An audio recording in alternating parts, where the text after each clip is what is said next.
విద్యార్థి దశ ఎంతో కీలకమైందని, ఉన్నత లక్ష్యాలను నిర్దేశించుకొని ఏకాగ్రతతో ముందుకు సాగితే ఉజ్వల భవిష్యత్తు సొంతమవుతుందని కలెక్టర్ టి వినయకృష్ణారెడ్డి ఉద్బోధించారు. గురువారం కలెక్టర్ మోస్రా మండలం చింతకుంట గ్రామంలోని ప్రభుత్వ ఉన్నత పాఠశాల ప్రైమరీ స్కూల్, అంగన్వాడీ సెంటర్లను ఆకస్మికంగా తనిఖీ చేశారు.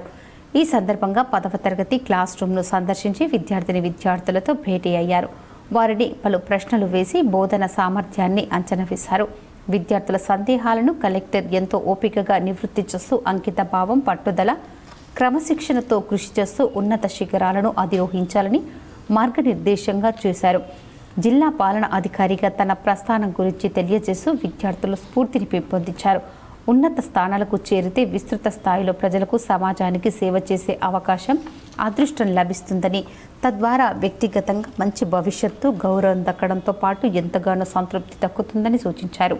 చదువులో ఎలా రాణించాలి, పరీక్షల్లో విజయం ఎలా సాధించాలి, లక్ష్యానికి అనుగుణంగా సిలబస్ను ఏ విధంగా సకాలంలో పూర్తి చేసుకోవాలి, జీవితంలో ఉన్నతంగా స్థిరపడేందుకు, తల్లిదండ్రుల ఆకాంక్షలు నెరవేర్చేందుకు కార్యాచరణ ప్రణాళికను ఎలా సిద్ధం చేసుకోవాలి తదితర అంశాలను విద్యార్థులకు కలెక్టర్ సవివరంగా వివరించారు. ప్రభుత్వ పాఠశాలలో మౌలిక సదుపాయాలను మెరుగుపరచడంతో పాటు నిష్ణాతులైన ఉపాధ్యాయులు అందుబాటులో ఉన్నారని, ఎలాంటి సందేహాలు ఉన్నా నిస్సంకోచంగా ఉపాధ్యాయులను అడిగి నివృత్తి చేసుకోవాలని హితవు పలికారు. విద్యార్థి దశలో కష్టపడితే మిగతా జీవితమంతా తమ కుటుంబంతో కలిసి హాయిగా గడపవచ్చని విద్యార్థులకు ప్రేరణ కల్పించారు.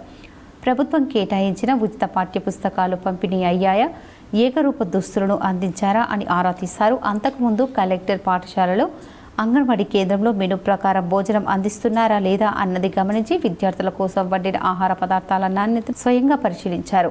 ఉత్తమ ఫలితాలు సాధించేలా నాణ్యతతో కూడిన విద్యను బోధించాలని, విద్యార్థులకు ఇబ్బందులు తలెత్తకుండా చూడాలన్నారు. కలెక్టర్ వెంట స్థానిక అధికారులు ఉన్నారు.